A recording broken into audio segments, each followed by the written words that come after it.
Thomas Alva Edison western union நிறுவனத்திற்கு ஒரு இயந்திரம் அமைத்து கொடுக்குறாரு. அந்த இயந்திரத்திற்கு என்ன விலை நிர்ணயிக்கலாம்னு யோசிக்கும் பொழுது அவங்க மனைவி சொல்றாங்களாம், ஒரு $20,000 சொல்லுங்கன்னு சொல்றாங்க. அதுக்கு எடிசன் உடனே இவ்வளோ விலை சொன்னா வாங்காம போயிட்டா என்ன பண்றதுன்ற ஒரு குழப்பத்துல இருக்கும் பொழுது அந்த நிறுவனத்துல இருந்து அதிகாரி வராரு. வந்து உங்களோட இயந்திரத்திற்கு என்ன விலை சொல்லுங்கன்னு கேக்குறாங்க. அதுக்கு எடிசன் சற்று நேரம் யோசிச்சுக்கிட்டே இருக்காரு. சொன்னா வாங்காம போயிடுவாங்களா இல்ல வாங்குவாங்களான்னு யோசிச்சுக்கிட்டே இருக்கும் பொழுது அந்த இடைப்பட்ட நேரத்துல அந்த அதிகாரி என்ன பண்றாரு, ஒரு காசோலையை எடுத்து $100,000 காசோலையை கொடுக்குறாரு. இதை நீங்க ஒரு தவணையா வச்சுக்கோங்க, அதுக்கப்புறம் உங்களோட இயந்திரத்திற்கு என்ன விலைன்னு சொல்லுங்கன்னு சொல்லிட்டு போயிடுறாரு. பொறுமையா இருந்த தாமஸ் ஆல்வா எடிசனுக்கு 5 பங்கு லாபம் கிடைச்சிருக்கு.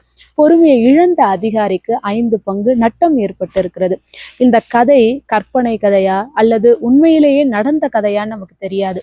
ஆனா இந்த கதையில இருந்து நம்ம என்ன கத்துக்கிறோம் அப்படின்னா, பொறுமையாக இருந்தால் நாம் கண்டிப்பாக முத்துக்களை எடுக்க முடியும். அவசரமாக இருந்தால் சிப்பிக்கள் மட்டும்தான் நமக்கு கிடைக்கும். அதனால் வாழ்க்கையில் வெற்றிக்கோ அல்ல அனைத்து விஷயத்திற்குமே பொறுமையாக இருப்போம், முத்துக்களை சேகரிப்போம். நன்றி.